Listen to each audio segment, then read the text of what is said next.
আজকের রেসিপি কাঁচা আমের বার্মিস আচার। লাস্টে যখন কক্সবাজারে গিয়েছিলাম এই বার্মিস আচারটা অনেকগুলো কিনে এনেছি, আর তখন থেকে অপেক্ষা করছি কবে আমের সিজন আসবে আর এই বার্মিস আচারটা বানাবো। আচারটা খেতে অনেক টেস্টি হয়। আজকের রেসিপিটা একটু কষ্ট করে দেখে ঝটপট বানিয়ে নিতে পারেন। রোদের ঝামেলা ছাড়া আচারটা 1 বছর ভালো থাকে। আম কেটে নিয়েছি, প্রথমে খোসা ছাড়িয়ে নিয়েছিলাম আর মাঝ বরাবর কেটে নিয়েছি। এমন টাইপের আম নিতে হবে বার্মিস আচারের জন্য যাতে আটিটা একটু শক্ত হয়।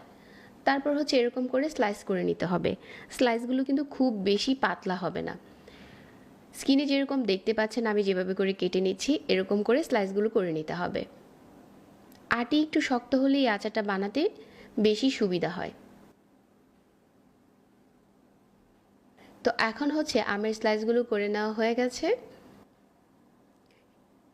1 কাপ চিনি দিয়ে দিচ্ছি। আমার এখানে আম ছিল প্রায় 1 কেজির মতো। সাথে 2 চা চামচ দিয়ে দিচ্ছি সিরকা। এখন এই চিনির সাথে আমের টুকরোগুলো ভালো করে নেড়েচেড়ে মিশিয়ে নিচ্ছি আর রেস্টে দিয়ে দিচ্ছি 1 ঘন্টার জন্য। এই 1 ঘন্টায় কিন্তু চিনিটা পুরোপুরি গলে যাবে। এখন চিনিটা এরকম গলে গেছে আর অনেকটা পানি উঠেছে। এখানে এক্সট্রা পানি দিয়ে আচারটা বানানো যাবে না। চিনি থেকে যে পানিটা উঠেছে এটা সহ হচ্ছে আমি প্যানে দিয়ে দিলাম। একটু নেড়েচেড়ে এই প্যানটাকে নিয়ে চুলাতে বসিয়ে দিচ্ছি। মাঝারি আঁচে জাল করে নিতে হবে। যখন দেখা যাবে যে এরকম ফুটতে শুরু করেছে ওই পর্যায়ে চুলার আঁচ কমিয়ে দিতে হবে আর মাঝে মাঝে হালকা হাতে নেড়ে দিতে হবে। তো এভাবে বেশ কিছুক্ষণ জাল করে নেওয়ার পর এখানে 1/4 চা চামচ করে গুঁড়া মশলা দিয়ে দিচ্ছি। মরিচের গুঁড়া আর হচ্ছে হলুদের গুঁড়া।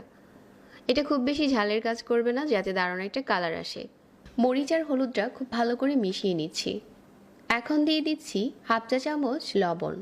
আর এই আচারের জন্য একটা স্পেশাল মশলা বানিয়ে নিচ্ছি।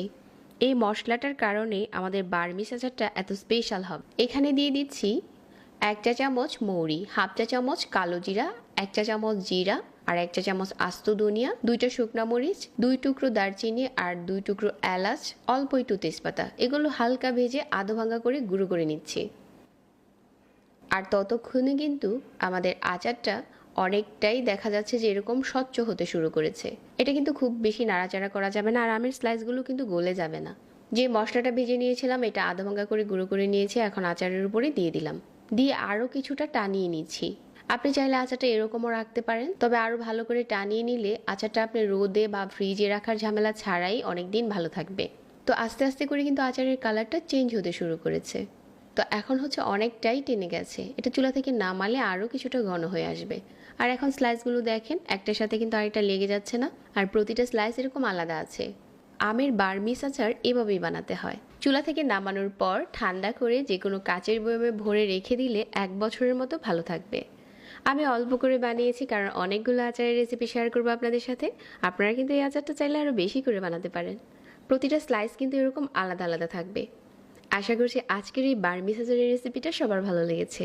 প্রতিনিয়ত নতুন রেসিপি পেতে পেজ ফলো করতে ভুলবেন না। যারা এতক্ষণ সাথে ছিলেন সবাইকে ধন্যবাদ জানাচ্ছি। আজকে এখানেই বিদায় নিচ্ছি। আল্লাহ হাফেজ।